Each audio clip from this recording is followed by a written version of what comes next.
J'ai appris à connaître mon conjoint grâce à des collègues et un AN après avoir rejoint l'entreprise. J'avais 24 ans et elle avait 23 ans.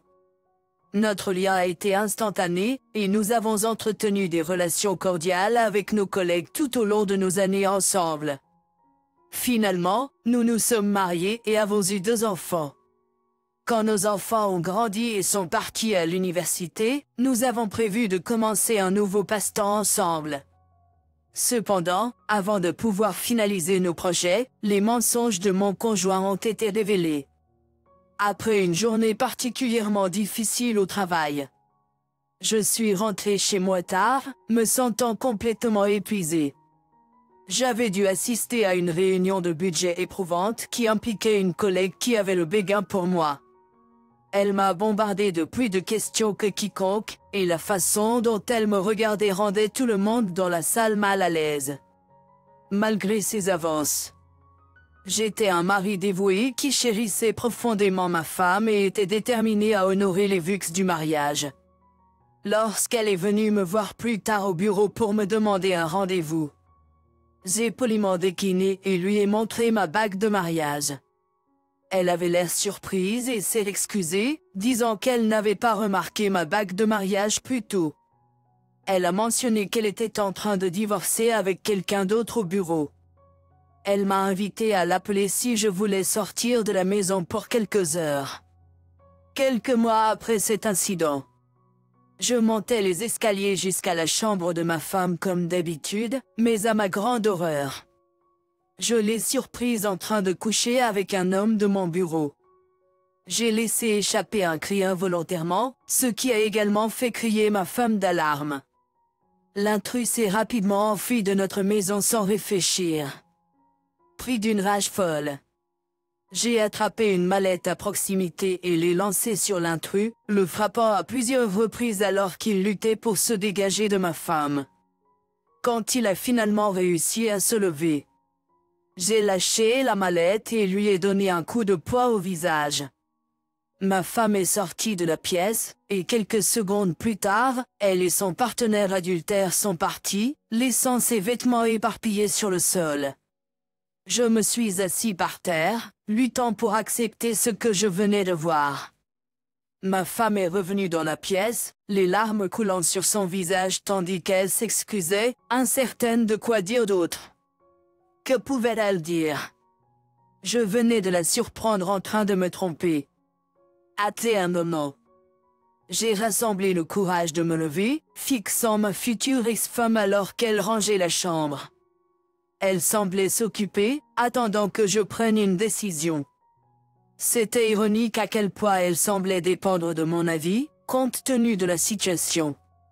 Je savais déjà avec qui elle avait une liaison et avais décidé de le licencier immédiatement.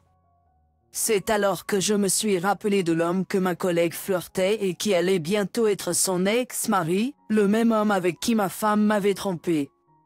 Alors que je luttais pour retenir mes larmes, j'ai demandé à ma femme pourquoi elle l'avait fait. Elle a répondu en disant qu'elle ne savait pas, et que peut-être elle. Peut-être qu'elle s'ennuyait de notre vie sexuelle. Je lui ai dit que ce n'était pas une raison suffisante et qu'elle aurait dû me parler de ce qu'elle ressentait ou suggérer que nous essayions quelque chose de nouveau. Si elle nous avait donné l'opportunité, nous aurions pu surmonter cela. Malheureusement, comme je le craignais, il s'est avéré que l'affaire durait depuis un certain temps sans que ma femme le sache. J'ai informé les parents de ma femme de son infidélité. Cependant, ils ont refusé de l'accueillir, alors j'ai décidé de rester dans la maison d'amis chez mes parents jusqu'à ce que je puisse fournir des preuves de son adultère devant le tribunal. Je m'inquiétais de savoir comment j'allais pouvoir le prouver, mais c'est alors que ma collègue flirtante est venue à mon aide. Quand je lui ai parlé de trouver son futur ex avec ma femme, elle a révélé qu'elle le divorçait à cause de vidéos compromettantes et de messages qu'elle avait découverts sur son ordinateur. Ma collègue a exprimé son regret pour ce que je traversais et a souhaité pouvoir me prévenir plus tôt. Elle m'a donné des copies des preuves compromettantes à utiliser devant le tribunal contre ma femme. Alors que ma femme emménageait dans un petit appartement insalubre qu'elle pouvait à peine se permettre, son infidélité a été révélée lors des procédures de divorce. Elle a admis ressentir un tourment émotionnel constant et regretté ses actes. Cependant, nos enfants adultes et ses parents l'ont rejeté et refusent de lui parler ou de lui rendre visite. Je suis content d'apprendre que vous avez pu tourner la page et créer une nouvelle vie pour vous et vos enfants après une telle épreuve.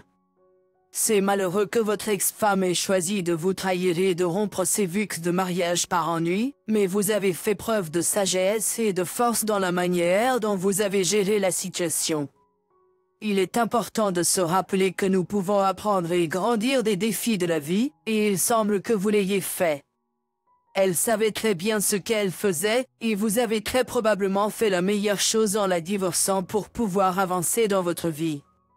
Même si vos enfants étaient adultes, il est évident que ce qu'elle a fait les a également affectés. Heureusement, vous avez tout réussi à créer une nouvelle normalité et à mener une vie heureuse. Je vous souhaite tout le meilleur et beaucoup de chance et de bonheur. Maintenant, passons à la deuxième histoire d'aujourd'hui. Ma femme avait 35 ans et Jean avait 36 lorsqu'elle a été informée d'une prochaine réunion de lycée. Nous avons arrangé une babysitter pour cette soirée et avons immédiatement commencé à nous en réjouir. Bien que je ne connaissais personne, j'étais excitée de rencontrer les anciens amis de ma femme à sa prochaine réunion de lycée. Notre histoire d'amour a commencé un soir dans un bar de la même rue où nous travaillions tous les deux. Elle était coiffeuse et je travaillais dans une imprimerie. J'ai été immédiatement attirée par ses beaux cheveux et ses yeux captivants, et j'ai su qu'elle serait quelqu'un de spécial dans ma vie. En fait, elle m'a d'abord parlé en me disant que j'avais besoin d'une coupe de cheveux, mais c'est un détail. Nous nous sommes mariés et avons eu 2 enfants. Notre mariage a connu des imperfections, et il y a eu quelques moments où nous avons envisagé de prendre un peu de temps séparément. Cependant, chaque fois qu'il s'agissait réellement de faire nos valises, aucun de nous ne pouvait se résoudre à le faire. Il n'y avait pas d'infidélité impliquée, il semblait donc toujours possible de surmonter les désaccords ou les problèmes. Après tout, n'est-ce pas ainsi qu'un mariage est censé fonctionner? Nos enfants ont eu une enfance heureuse et ont été épargnés de toute dispute bruyante. Lorsque nous avons commencé à planifier sa réunion de lycée, ils avaient entre 13 et 16 ans. 2 semaines avant l'événement, ma femme a ajouté beaucoup de ses anciens amis du lycée sur Facebook. Plus d'un étaient des hommes, mais la plupart étaient également mariés. Je n'avais pas de soupçon jusqu'à ce que j'entende ces notifications de téléphone retentir plusieurs fois alors que nous étions tous les deux à la maison. On aurait dit que je pouvais l'entendre même lorsque j'étais sous la douche ou aux toilettes. Cela a continué pendant qu'elle cuisinait, et c'était de plus en plus évident. Elle le savait aussi. Enfin, je lui ai demandé qui lui envoyait autant de messages, et elle a prétendu que c'était juste ses anciens amis du lycée parlant de la prochaine réunion. Je comprends. Elle a donc mis son téléphone en mode vibreur, et il semblait que les messages s'étaient arrêtés après qu'elle se soit endormie. Une nuit, cependant, j'ai entendu son téléphone vibrer à nouveau. J'ai essayé de l'ignorer, mais après 30 minutes, je n'ai pas pu résister à vérifier. Ce que j'ai lu m'a perturbé. Les messages étaient entre elle et un homme qui assisterait également à la réunion des anciens élèves du lycée. Dans un message, elle a exprimé son excitation à l'idée de le revoir. Dans un autre, elle a demandé s'il avait vécu quelque chose d'aussi amusant que ce qu'ils faisaient quand ils étaient plus jeunes. Il a répondu qu'il n'avait jamais eu autant de plaisir avec quelqu'un d'autre. Elle a répondu en suggérant qu'il pourrait s'amuser à la réunion ou même après. Il a alors fait remarquer que cela semblait qu'elle voulait continuer à le voir après la réunion, et elle ne l'a pas nié. Quand je l'ai confrontée à ce sujet, elle s'est excusée profusément et a dit qu'il semblait seul et avait besoin d'amis. Je lui ai dit que ce n'était pas une excuse pour parler de s'amuser ou de continuer à se voir après la réunion. Quand je lui ai demandé s'il avait été intime par le passé, elle l'a nié, mais maintenant j'ai des doutes. Malgré cela, j'ai quand même accepté d'aller à la réunion avec elle, pensant qu'elle n'avait pas encore trahi ma confiance et que je la surveillerais. Cependant, je ne savais pas qu'elle continuait à communiquer avec l'homme, peut-être même plus qu'avant. Le soir de la réunion, elle s'est fait coiffer et les ongles, et j'ai remarqué que l'homme a pris quelques minutes pour rassembler le courage de se présenter à nouveau à ma femme alors que j'étais à côté d'elle. Je méprisais le sentiment que cet homme me donnait. Il avait du mal à me regarder et semblait désespéré de se connecter avec ma femme. Elle aussi la regardait avec un certain affection, mais avec plus de considération pour moi. Elle m'a présenté gentiment, mais il ne semblait pas s'en soucier. Il s'est assis à côté d'elle et ils ont bu toute la nuit pendant que je restais sobre. Ma femme était visiblement ivre au moment où je devais aller aux toilettes.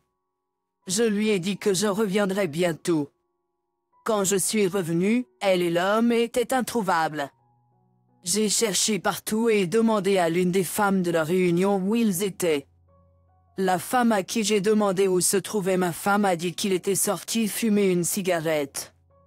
Bien que ma femme ne fumait pas, j'ai supposé qu'elle tenait simplement compagnie à l'homme.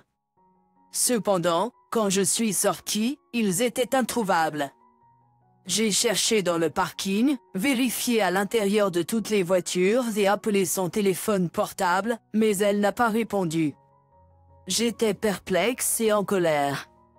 J'ai attendu 45 minutes avant de recevoir enfin un SMS d'elle. Le SMS disait qu'elle avait accepté d'aller avec l'homme à une station-service plus loin, mais qu'il prévoyait de la déposer chez elle car c'était à proximité. Je savais que c'était un mensonge.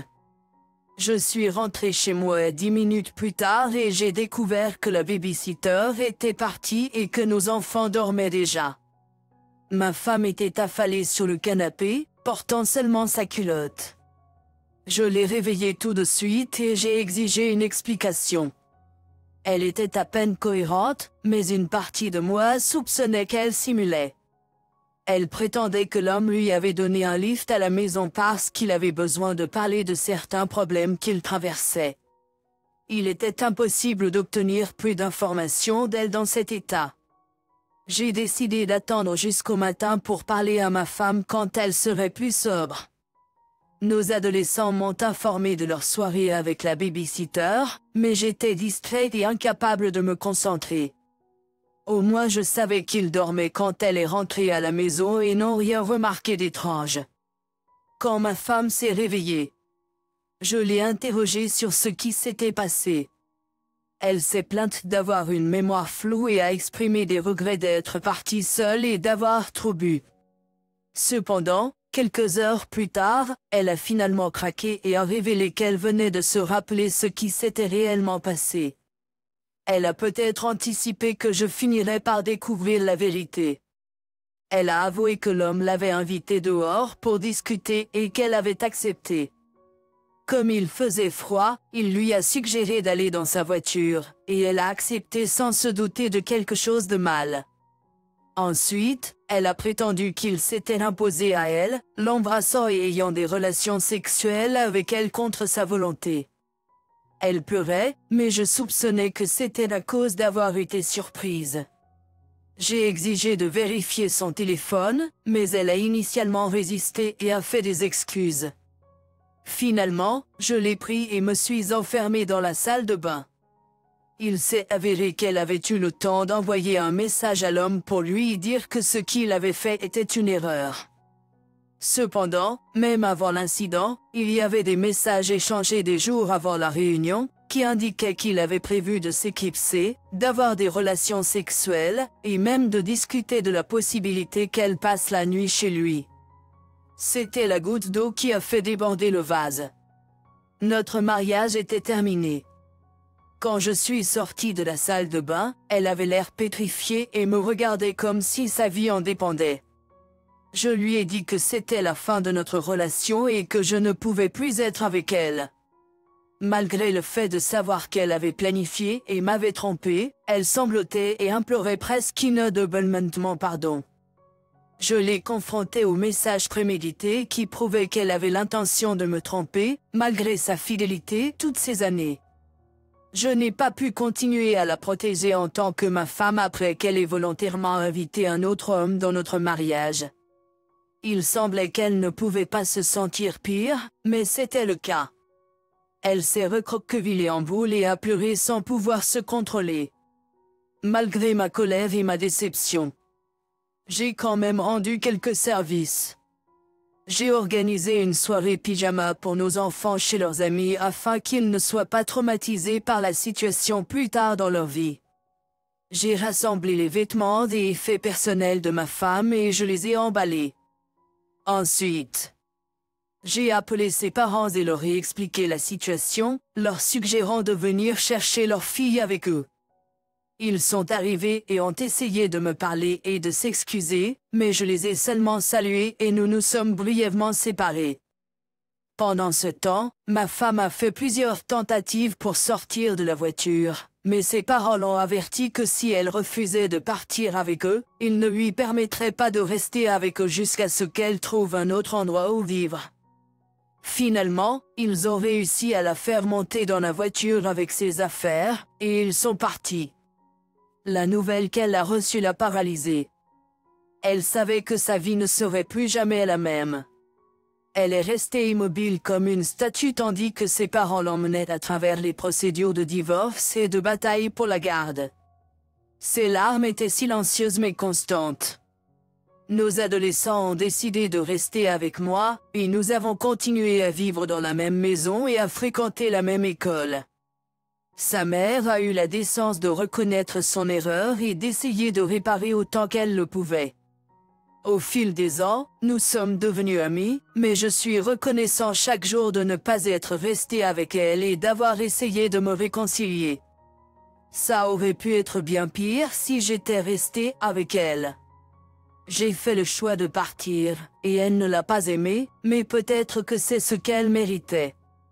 Elle a déménagé plusieurs fois depuis chez ses parents, mais n'a toujours pas trouvé le bonheur après la fin de notre vie de famille. Pendant ce temps, je me suis remarié avec une femme fidèle et merveilleuse il y a un an.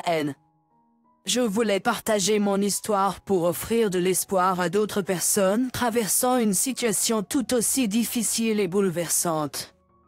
En partageant ma réaction, votre histoire répandra certainement l'espoir que chacun peut trouver un avenir pour lui-même au-delà de ce qu'il a connu. L'inconnu ne doit pas être intimidant. Après tout, nous ne sommes que des êtres humains et nous n'avons pas à affronter quoi que ce soit pour lequel nous ne sommes pas assez forts. Cela dit, je suis désolé que vous ayez vécu cette trahison. Même lorsque la réalité s'est imposée, vous avez maintenu la décision que vous deviez prendre pour vous-même. Il peut être incroyablement difficile de regarder au-delà de nos émotions et de ce à quoi nous sommes habitués. Cependant, lorsque quelqu'un viole notre confiance de cette manière, recommencer peut être le seul choix. Cherchez le soutien et les conseils de vos proches et des professionnels. Et rappelez-vous qu'il y a toujours un moyen de continuer à avancer. Merci d'avoir partagé votre histoire. Je vous souhaite, ainsi qu'à vos enfants, tout le meilleur. Merci d'avoir pris le temps d'écouter les histoires d'aujourd'hui. Si vous avez apprécié l'écoute, n'hésitez pas à aimer et à vous abonner si ce n'est pas déjà fait. De plus, commentez ci-dessous vos réflexions sur ce qui s'est passé. Prenez soin de vous.